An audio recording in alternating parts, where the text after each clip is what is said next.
Weather is brought to you by Paul DeClota, attorney, mediator, arbitrator. 93 for the high today. Slight chance of some afternoon showers. 74 for the low tonight. Mostly clear skies. Tuesday looks the same. No rain chances. Slight chance Wednesday, going up to 30% chance for Thursday and Friday. We're sitting at 76, spring 78 here at the University of Houston. Support comes from Specs, focusing on whiskey and bourbon this month with sips of oak, vanilla, and more, featuring known and small batch varieties. More information available at specsonline.com. The fun starts here. Listen anywhere or streaming live online at houstonpublicmedia.org. Download our app as well. News updated 24/7. It's KUHF Houston News 88.7, a service of the University of Houston. Houston Matters starts right now. Stick around. 9 o'clock.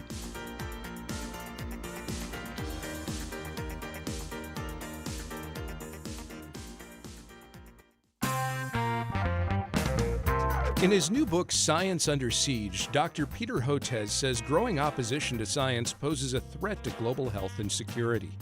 I'm Craig Cohen. Today on Houston Matters, what Hotez suggests we do about it. Houston Matters with Craig Cohen is a production of Houston Public Media with support from Baylor College of Medicine. Also this hour, Houston Public Media's Sarah Grunau on this week's impending Harris County budget vote in Commissioner's Court. Also ahead, your dog and cat care questions for veterinarian Dr. Lori Teller. You can send those now to talk@houstonmatters.org. Call 713-440-8870 or post on our video stream on Houston Public Media's YouTube channel. Plus, it's a showdown week for the now second-place Houston Astros. Bleav in Astros co-host Jeff Balke joins us to explain. We'll start with the news update from NPR and News 88.7. Stay with us. Live from NPR News in Washington, I'm Windsor Johnston. President Trump is suggesting that his administration has reached an agreement with China on the social media app TikTok. NPR's Franco Ordonez reports Trump is expected to speak with Chinese President Xi Jinping later this week. President Trump posted on social media that a weekend meeting between the United States and China went very well. He wrote a deal was reached on, quote, a certain company that young people in our country very much wanted to save. TikTok is facing a deadline this week to either divest its U.S. business or face a shutdown of the social media app in the country, though Trump was expected to extend the deadline, as he has several times before. Trump said he would be following up with President Xi on Friday. He did not give specifics on the deal, but said that young people will be very happy.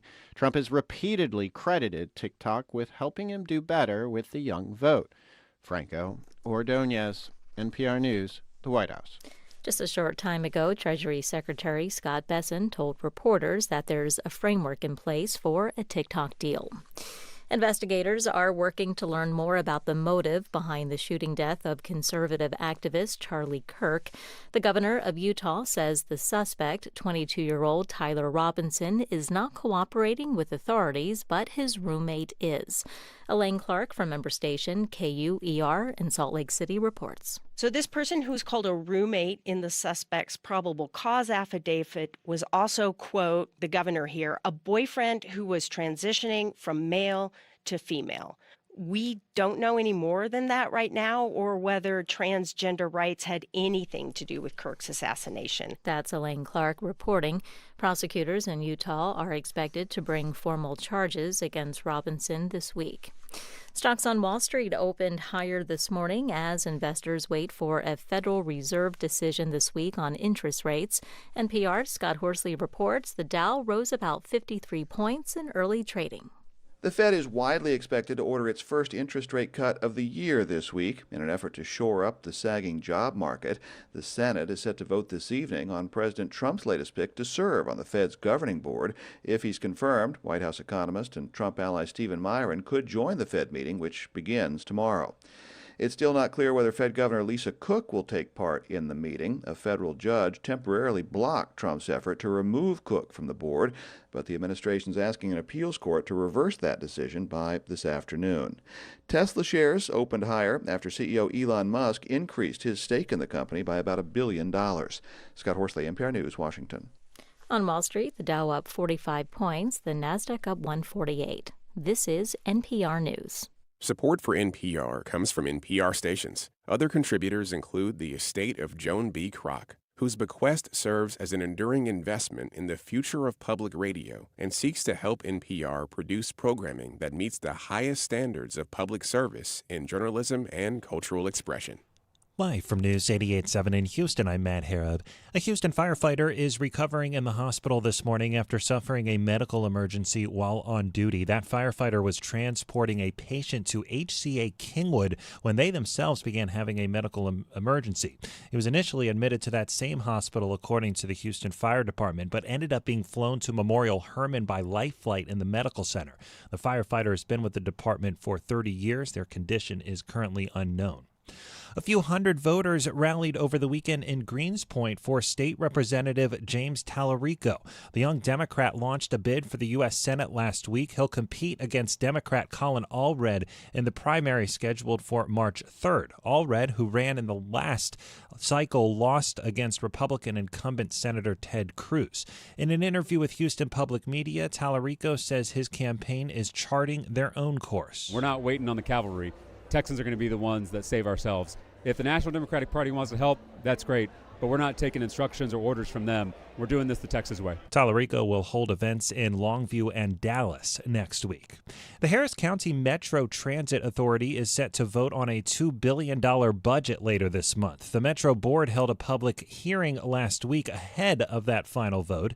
News 88.7's Grayson Bobian tells us that speakers at the hearing voiced their concerns about its priorities. In 2019, voters overwhelmingly approved a $3.5 billion bond for transit projects, including bus rapid transit and expanded light rail, as part of an initiative called Metro Next. Many commenters at Wednesday's hearing expressed frustration that the proposed budget did not sufficiently address those initiatives. George Fontinos, Metro's chief financial officer, says the transit agency is currently focused on basic services under the Metro Now umbrella. FY26 will continue the realization of Metro Now, serving with a back-to-basics approach to give our riders clean, safe, reliable, accessible transit and mobility service. Metro bus and light rail monthly riderships have hit new post-pandemic highs in 2025.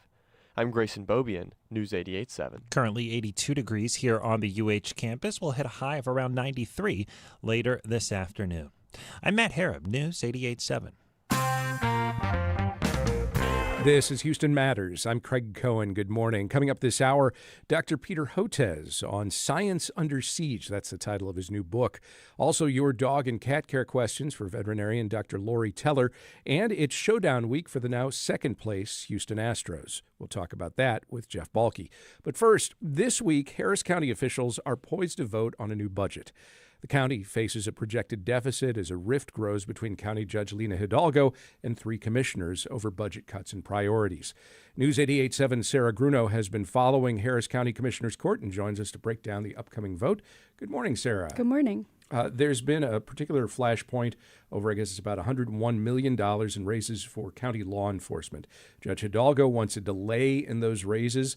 The majority of commissioners don't think it's necessary to balance the budget. The city of Houston has implemented its raises for police in a staggered form. How's the county planning to approach it? Yeah, as the plan stands for now, those increased wages will not be staggered. Like you said, County Judge Hidalgo did suggest that the commissioners should delay the raises and put the question to voters in an election next year, but that motion failed to garner any support from commissioners. The increased pay for law enforcement has really been obviously the source of contention and some pretty heated discussions between commissioners over the past few weeks. They're discussing which services and departments may face cuts to address the budget deficit now. So how can the county pay for this? Yeah, it's been a pretty big discussion, like I said, over the past few weeks. They've suggested a couple different things, like addressing certain vacant positions within the county. But for now, they're talking about a hiring freeze as well. But for now, they're really discussing which cuts they're going to have to make to different services at this point. Some departments like public health engineering and housing are being eyed for cuts. Do we know what specific services might be affected? Yeah, so last week, commissioners went down a list of certain services that could face budget cuts. The majority of commissioners declined to approve funding for different services like juvenile probation, wastewater testing, and lead abatement programs. That means certain initiatives are expected to see cuts like $2.5 million for a maternal and child health program and $1.6 million for a chronic disease prevention program. Some commissioners say they can balance the budget while shielding core services from reductions. How? Yeah, like I mentioned, Commissioners Adrian Garcia and Leslie Briones proposed cutting vacant county positions. Judge Hidalgo has said that more than 100 open positions will not be filled. They've also suggested a hiring freeze, all things that they say could save the county about $25 million, which is a fairly small portion of the overall deficit that we're seeing, and that's where some of those cuts come in. Judge Hidalgo last month proposed a tax increase to fund programs that provide free child care to low-income families. Now, that measure failed. Outbursts over it by Judge Hidalgo led her to be censured by her colleagues. Then last week, she abruptly walked out of a budget meeting. How come? Yeah, her walkout happened after commissioners opted to, like I mentioned before, to cut funding for certain services, including early childhood programs similar to the ones that she championed last month. After that, she said she was totally crushed and that the cuts will harm children. It points to, like I mentioned, these ongoing disagreements that we're seeing that the commissioners have had with Hidalgo about the budget deficit. Commissioners did vote to approve one property tax rate hike last week. What for? Yeah, commissioners will still need to finalize the increase rate this week. It could increase from about 60 cents to 62 cents per $100 in taxable value. They approved that rate during the meeting last week to support rising healthcare costs and federal funding loss that Harris Health is currently facing. Harris Health, of course, serves a very high general population. They operate medical services in the Harris County Jail and manage Bentop Hospital, which is only one of two level 1 trauma facilities in Harris County. What have county commissioners been hearing from community groups, from other members of the public at these budget meetings? Yeah, community groups and people who've spoken during public comment have really encouraged the commissioners and Judge Hidalgo to work together on balancing the budget, not against each other. Certain community activists have said also that they feel like they've been told conflicting messages about just the severity of the budget deficit, and they need to hear some real solutions. Are there still negotiations going on? Commissioners will continue having discussions about the budget this week. They will need to finalize and approve the county's budget before October 1st, which is the start of the fiscal year. And yeah, they're going to resume discussions this Thursday during Commissioners Court. I think they have about 500 items on their agenda this week, and they'll need to vote on the budget this month. 500 items on the agenda? Are you going to be sitting through all 500? We'll see. Good grief. So do we know when they will actually vote on the budget then? It could come as early as this week. We'll just have to see. All right. Houston Public Media's Sarah Grunau. Thank you very much. Thank you. Up next, Dr. Peter Hotez on what growing opposition to science means for global health and security. Stay with us as Houston Matters continues. Hello, I'm Josh Adams, General Manager of Houston Public Media. This station just lost $2.2 million in federal support annually. To keep our station strong, we've launched the Resiliency Fund, powered by community members just like you. Your support will help bridge the funding gap and ensure these programs remain free and accessible to everyone. If public media and this station matter to you, now is the time to act. Support the Resiliency Fund today at houstonpublicmedia.org/donate. Now to start watching at houstonpublicmedia.org/donate. Support comes from Near Northwest Management District with new commercial construction, More than 350 acres of green space, parks, and sports complex. More information at nnmd.org. At the intersection of innovation. We get support from members like you, greatly appreciated, and from Baylor College of Medicine through research and innovation. Baylor continues to redefine what's possible in healthcare and medical discovery. This is Houston Matters. I'm Craig Cohen. When the pandemic first hit in 2020, there were a few key trusted figures that Houstonians specifically turned to for guidance on how to navigate what was then an unknown new health threat with no clear treatments and which seemed to be killing some, sickening others, and was prompting dramatic responses. Among them, Dr. Peter Hotez, Dean of the School of Tropical Medicine at Baylor College of Medicine. But as he made more public appearances and as the pandemic dragged on and large portions of society bristled against masking and vaccine mandates, Dr. Hotez became vilified. He was doxxed and attacked by Joe Rogan, Elon Musk, and other high-profile figures, and people started harassing him even at his home.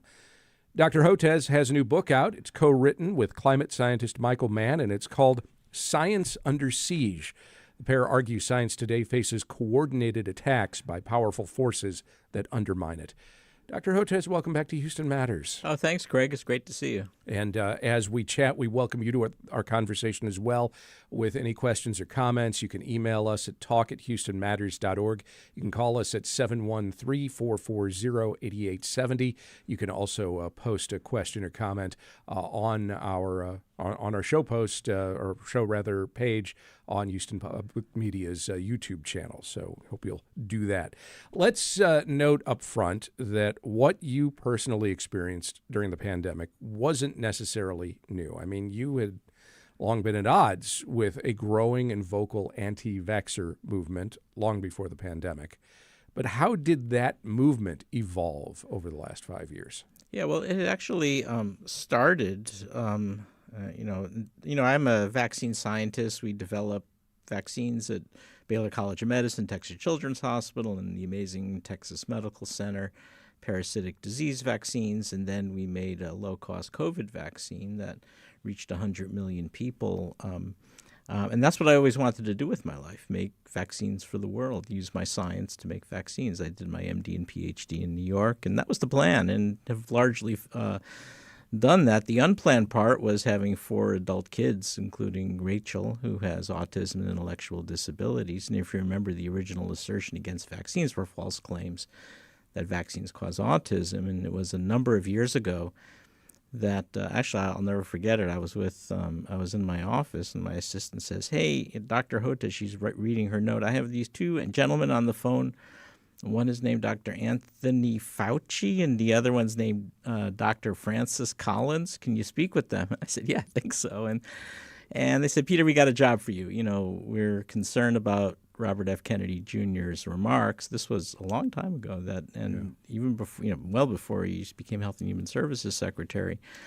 And if anyone can explain why vaccines don't cause autism, it's you, because of Rachel, and you're a vaccine scientist. So I had a year of discussions with him that didn't go anywhere because he was deeply dug in and didn't really care about the science at all. And it was from that I wrote a book based on my year of conversations with him, with the straightforward title, "Vaccines Did Not Cause Rachel's Autism." And that wound up, although it made me public enemy number 1 or 2 with anti-vaccine groups, it also gave me a front row seat to watch how this thing grew into the monster that it is today. It started moving even past autism, although that thread certainly still exists, and moving into a political front. You started getting anti-vaccine groups getting PAC money, Political Action Committee money, under this kind of phony baloney banner of health freedom, medical freedom, and filing anti-vaccine legislation at various state legislatures. And then the third converging piece of this was not only the political ramifications, but also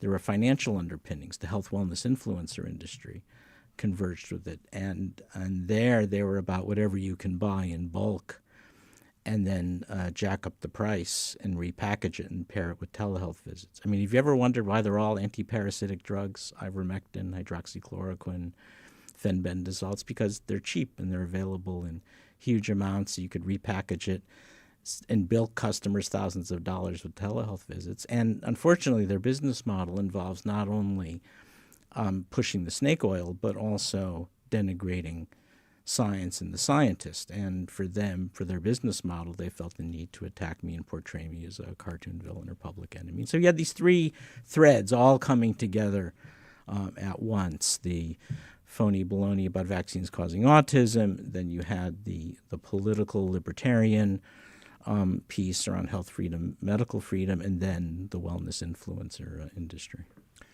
You co-authored this book with a climate scientist, and you see parallels between what you've observed within the discussion, debate, policy, and so forth surrounding vaccines and what we've seen surrounding climate science. That's right. So Michael Mann is a prominent climate scientist. He's a professor at University of Pennsylvania in Philadelphia, and he's famous for creating what's called the hockey stick curve. I know we don't know a lot about hockey sticks here in Houston, but bear with me. Yeah, if you I know maybe if a hockey team comes, we'll know more again. But if you think of the hockey stick on the ground at the point of the blade facing upwards, those are the steep rise in temperatures over the last 200 years since the start of the Industrial Revolution. He was really attacked a lot by the fossil fuel industry and experienced similar kinds of things that I'm facing. So when he saw me, I think the way we got linked was, back a couple of years ago when there was this big pile-on with Joe Rogan, and you mentioned it, and Elon Musk, and for me to debate Robert F. Kennedy Jr. on the Joe Rogan show. And, I thought, this is not how you do science.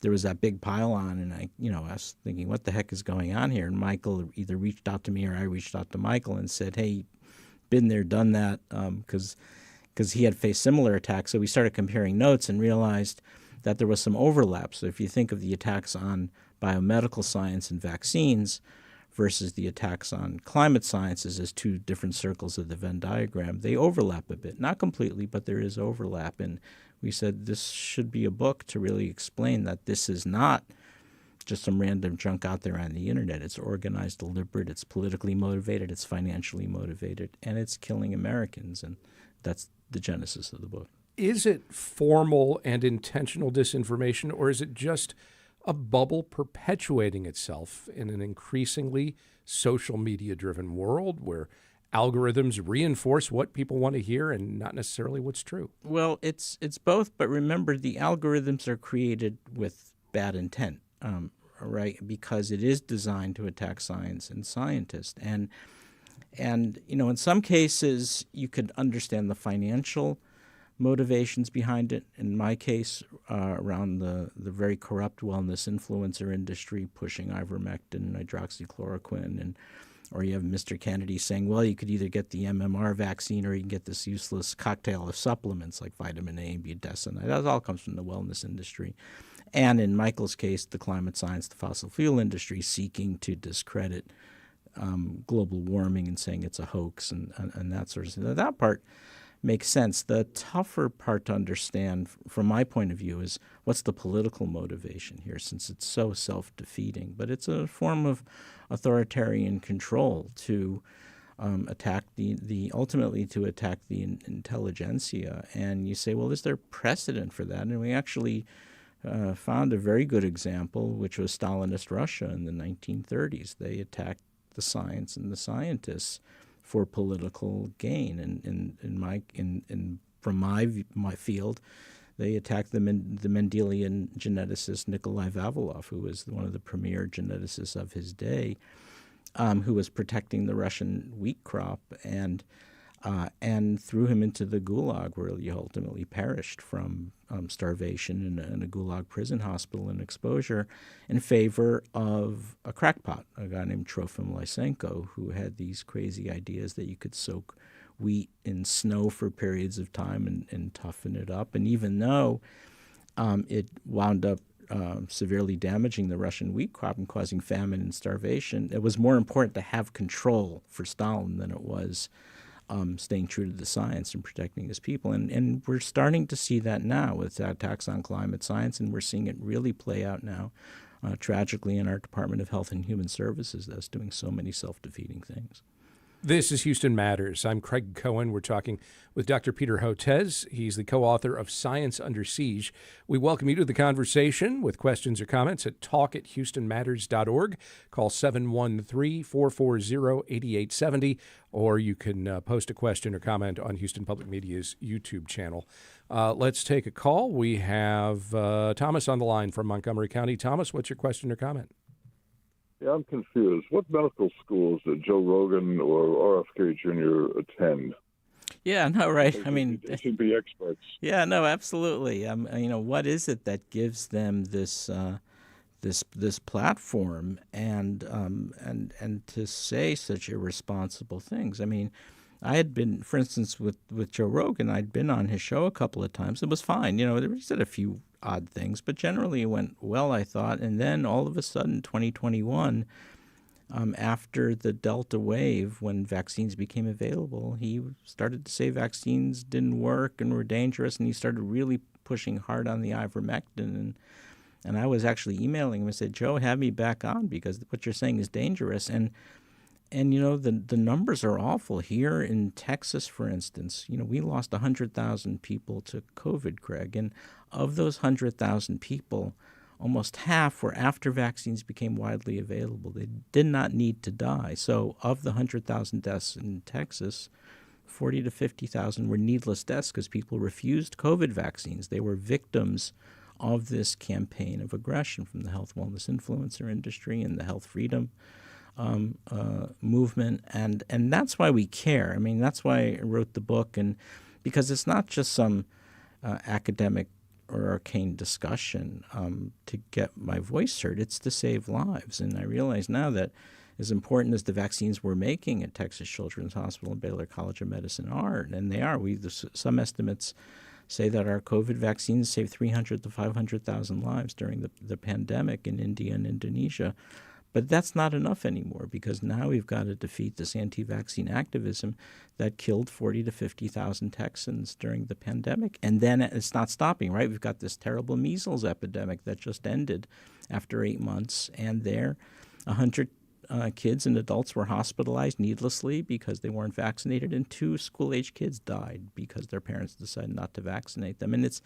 And the way I say it is they themselves are victims of this disinformation campaign. So it's not those who are refusing vaccines so much as going after those who are promoting health disinformation for their personal and political gain. Some skeptics of vaccines, or climate change for that matter, see public health experts and climate scientists as academic elites or too connected to industries that they benefit from, renewable energy companies to the pharmaceutical industry. From their perspective, those are the powerful forces that are seeking to undermine their freedoms. Do you see that from their perspective? I do see it from their perspective, and then I can explain why. It's because the anti-vaccine, anti-climate change people have pushed that narrative. I mean, every day, on social media, especially what used to be called Twitter, now X, I get this whole list of, a lot of them are actually not even people. They're probably bots that say, I'm a shill for industry and I'm taking money from pharma companies, when of course the reality is the opposite. We don't take any money from pharma companies. We made a low-cost vaccine that figured out how to bypass big pharma companies with no patents, no strings attached. So it's the exact opposite. But their narrative depends on portraying scientists as public enemies or cartoon villains, and that's why this is happening. It's all part of the disinformation campaign. Does the scientific community itself, from climate scientists to public health officials, have some blame for maybe too often dismissing skepticism of a conclusion by saying things like the science is proven or the debate is over and not really engaging? I mean, you said yourself you didn't see going on Joe Rogan to debate RFK Jr. as an appropriate forum for such debate. But while that may be the case, does that also mean there were some folks who might have listened to that and might have been persuaded. And maybe, but I had had a year of conversations with him, so I knew what it meant to talk to him. He doesn't care about the science, and he's dishonest about the science. I mean, and he kind of makes it up as he goes along. So and he just brings up all these unrelated facts or factoids. So when you have a bad faith actor, that's where it really gets problematic. And then it also sends the wrong message to young scientists that this is how science is done, through public debate with people that have nefarious agendas. And that's not how, I can't think of a single example where science was advanced through that. I mean, we do have our mechanisms. And so I think debating with bad faith actors or having those kinds of discussions is not productive, because the minute you start talking to them in that public forum, you've lost 90% of the battle, because you've given them equal weight to your decades of study and how you do it. Does that mean you need somebody else to step in and do that? Well, we're supposed to have science journalists, and we do, but the problem is they're increasingly unemployed and they're disappearing as well. And it doesn't mean that scientists should not be out there in the public domain. And I think that's important as well, but not to debate with crackpots. I think it's really important that people hear from scientists. I think I may have said this to you once, Craig. There's our colleagues at Research America, which is a policy group based in D.C., does these surveys every couple of years, and they always come out with the same numbers. They ask the American people, can you name a living scientist? That's the question. And it turns out almost every 2 years they do this survey. It's always to get the same answer. 75% of Americans cannot name a living scientist. And when they try to do so, they usually name Einstein or Jonas Salk, not realizing that they've moved on a bit.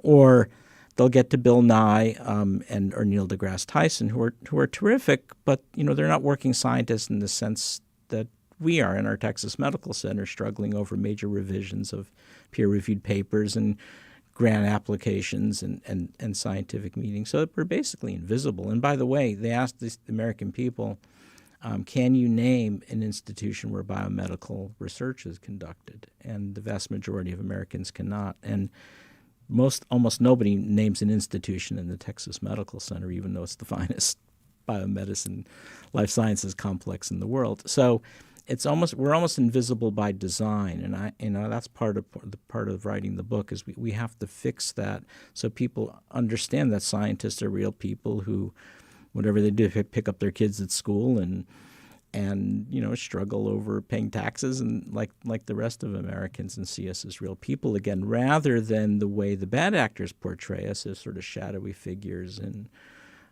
white coats plotting all sorts of nefarious things. Much public health research is done at or associated with universities. That research typically is reliant on funding from federal government agencies, some of which has been dialed back this year or eliminated entirely. And there's increased scrutiny of academics that some see as injecting politics into their work. We just saw last week the kerfuffle over what a teacher was teaching in a Texas A&M University class. Are you concerned some of that blowback could fall on you? Well, here's the concern that I have is that, this is what Health and Human Services is doing right now. They are trying to falsely claim that the research done at academic health centers, like at the Texas Medical Center, is corrupted, that it's all tied in with profit from the big pharma companies. And it's not. We have, extensive conflict of interest notifications and everything else. There are so many belts and suspenders to prevent that. But his reason for doing it is so he can use it to dehumanize scientists, to degrade in the public's eye what scientists are doing, which we're doing this for the good of humanity and to do good in the world. That's why I became a scientist. That's why most people I know who became scientists did that.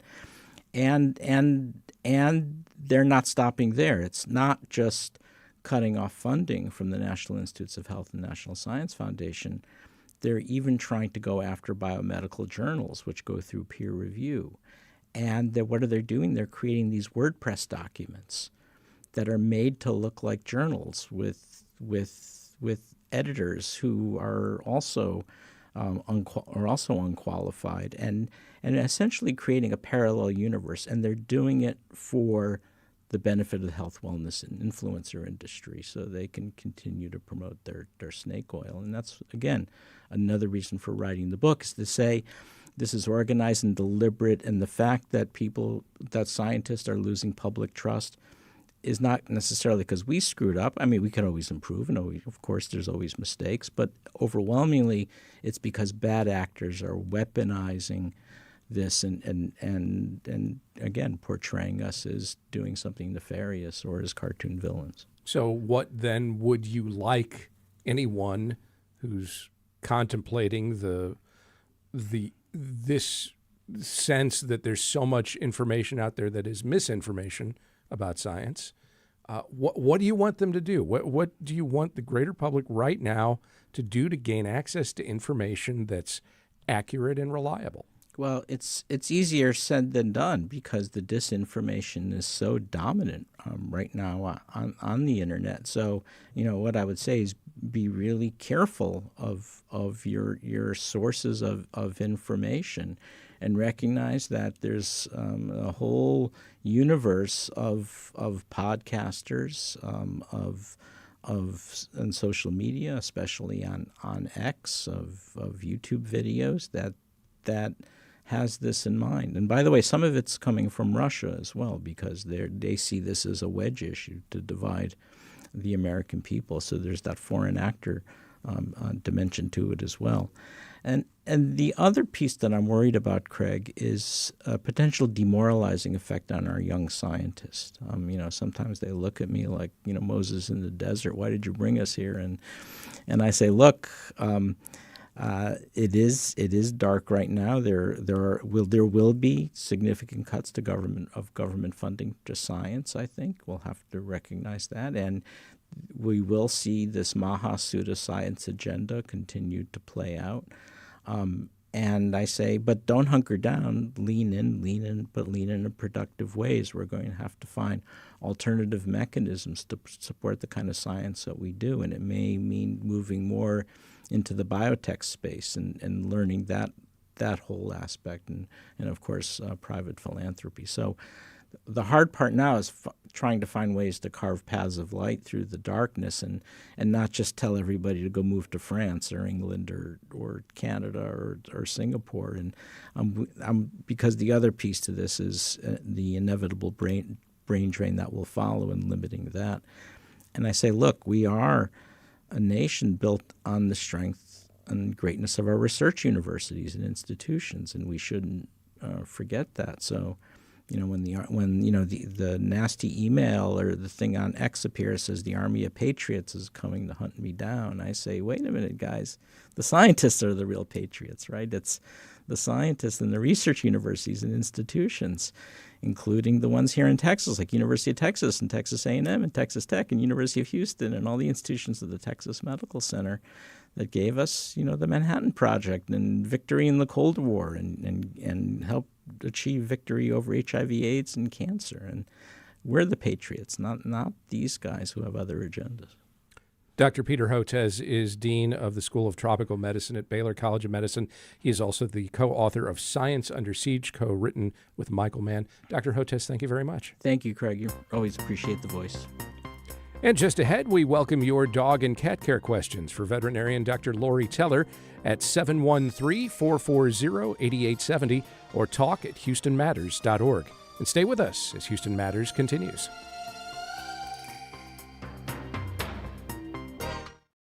With federal support gone, Houston Public Media needs a stronger foundation for the future. The Houston Public Media Resiliency Fund is our response to ensure this service remains strong, stable, and community-powered. Your gift today helps us stay on the air tomorrow and the day after that.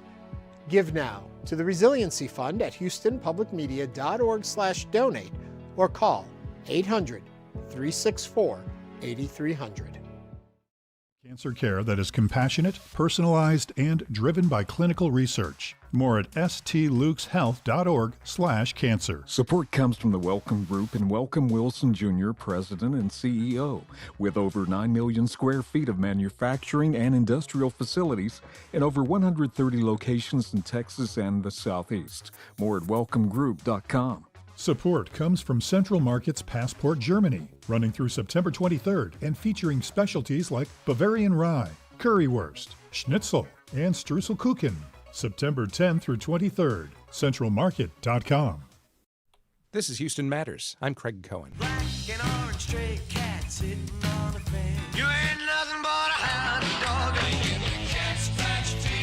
How much is that doggy in the window?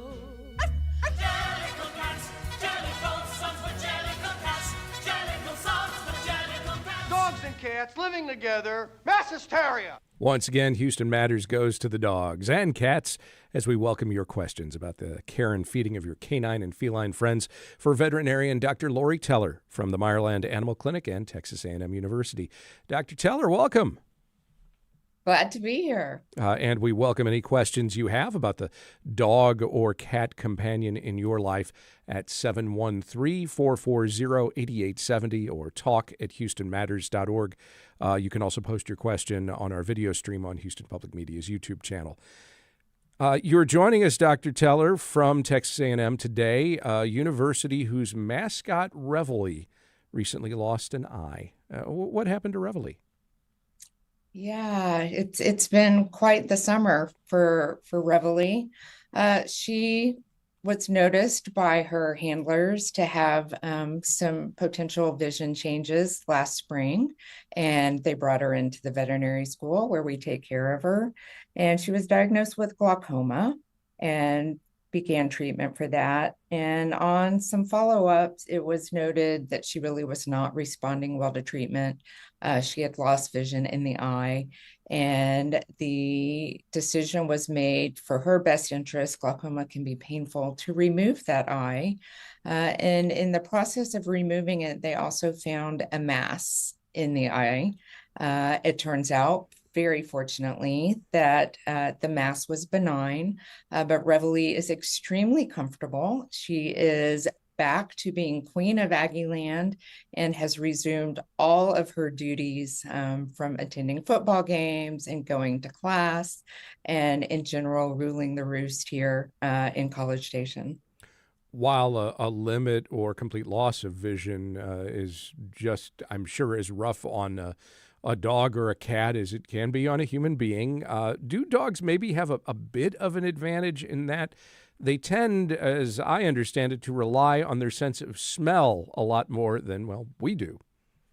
Yes, very much so. So eyesight is not the primary sense in dogs. The sense of smell is. And of course, while we would all like to have use of all of our senses, including dogs, they can adapt pretty quickly to loss of vision or decreased vision because they do have a better sense of smell, a great sense of hearing as well. And Reveille has not missed a beat. And we see this with our other patients too, who may have vision changes as well. Do most pets maybe adjust better to disabilities than human beings do? Pets certainly can adjust well. Of course, the demands on our pets are also a lot less than on humans. Reveille, unlike most dogs, actually has a job to be Queen of Aggieland, but most pets don't have major responsibilities, don't have to generally navigate the big wide world, go grocery shopping and drive carpool and do all of those things. So they can adapt very readily and do quite well. Certainly, if they're completely blind, we recommend some things that owners can do to make it easier. Don't rearrange the furniture or do things like that could be disorienting to a dog who's basically mapped out how to get around a house. Don't leave a blind dog unattended around a swimming pool, those kinds of things. But in general, our pets, dogs and cats, can adapt very readily, and that's not just for vision loss.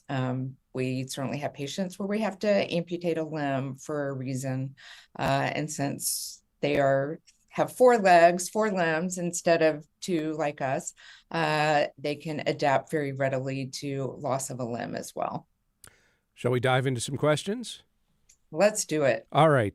Camille's on Houston Public Media's YouTube channel watching our video stream and has this question. I have a husky that's about 10 plus years old that has a bad reverse sneeze. Ooh. I've been to our local vet and they say to give him 2 Zyrtec once a day. However, the cough still persists. What should I do?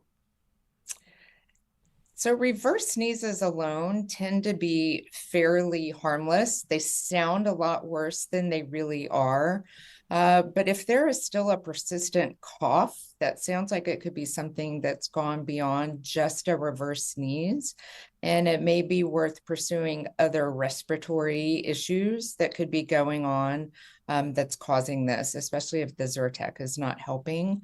And so I would discuss further diagnostics that can be done for your dog to see if there's something else going on, whether it's an upper respiratory tract issue or even something that could be going on with the heart or lungs. All right, let's take a call. Wilmer's in Deer Park. What's your question or comment? Oh, my question for the doctor is, my daughter is 9 years old, and she is in 9th grade.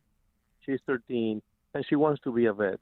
And I understand that it's a very competitive school, and not everybody got the opportunity to get in. What should be the best course of action for her to start building, let's say, a resume, something that will demonstrate that she had the passion and have been cultivating the knowledge to get into the school? I love that your daughter wants to be a veterinarian. So kudos to her and to you for looking at what you can do now to help make that dream possible.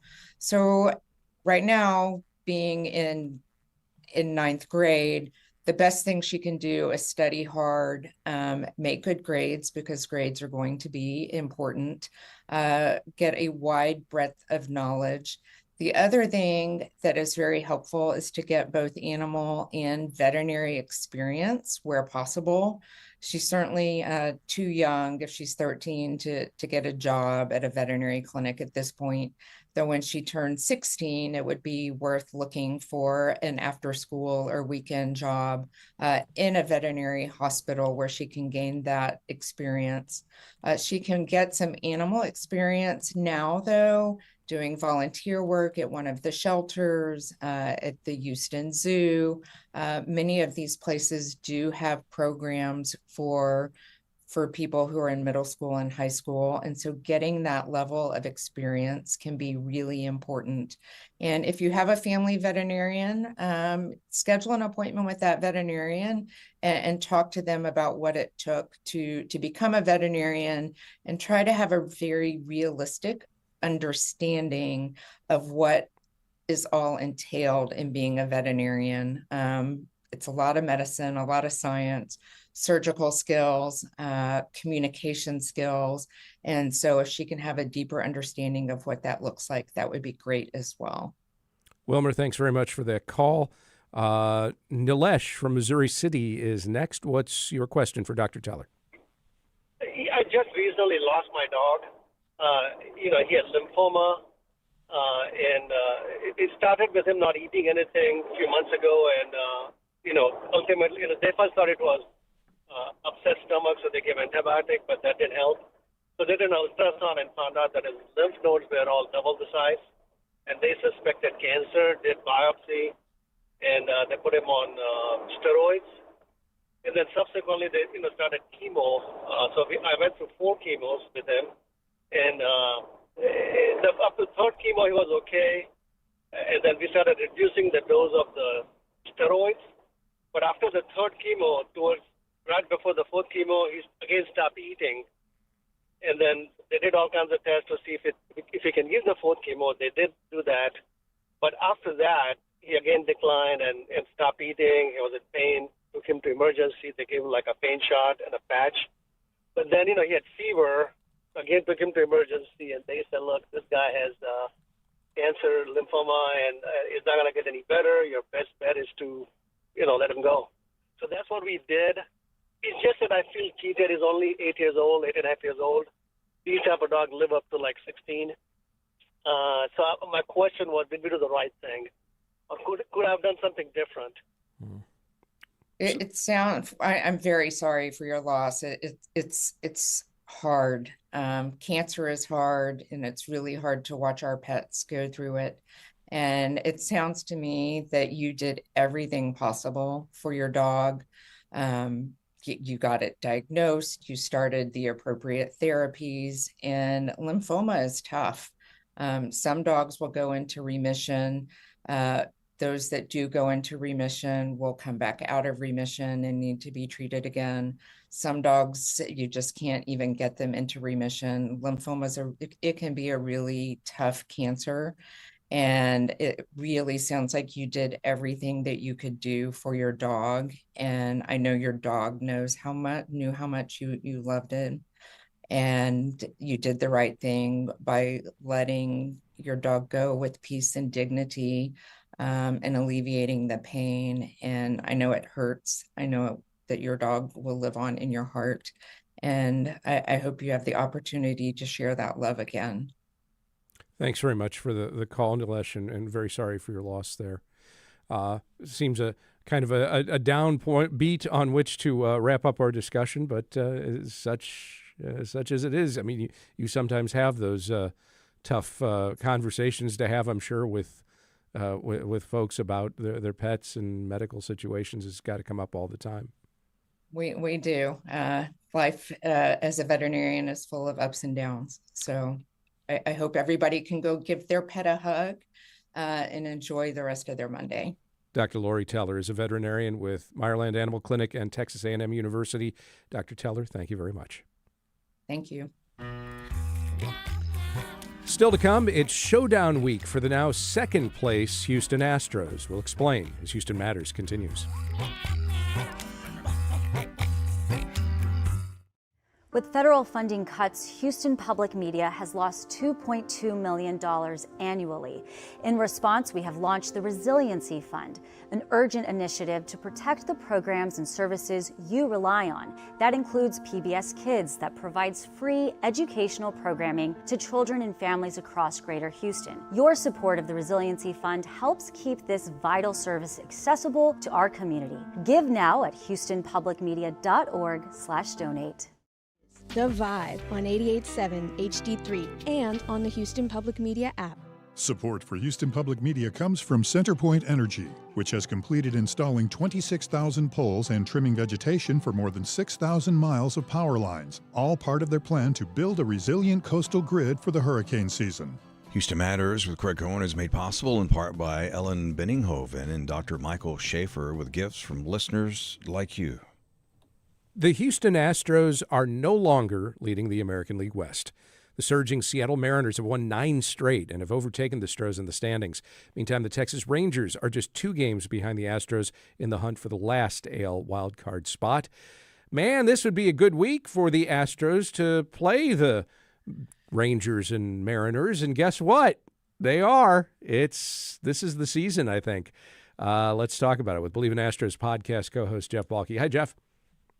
Good morning, Craig. I guess we should first pay our compliments to whoever came up with this schedule. This is Showdown week. It is no doubt Showdown week. I mean, 162 games, and the entire season comes down to the next 6 days, 7 days. I mean, it really is remarkable that we are this close to deciding whether the Astros win the AL West or miss the playoffs entirely. After all of this time, it's a really remarkable thing that, quite frankly, happens pretty frequently in Major League Baseball, despite all of that. What will be the keys to series victories or losses against both ball clubs? Well, for the Astros, it's going to be pitching and defense will be steady. I think even with Framber Valdez struggling some recently, the key for them is going to be offense. They have to score runs. Since Isaac Paredes has been out, They have only scored 4 runs per game. When they score more than 4 runs, the Astros have an incredible record. When they score fewer than 4 runs, they're a losing team. Everything for them is going to be about hitting. They have got to put more runs on the board.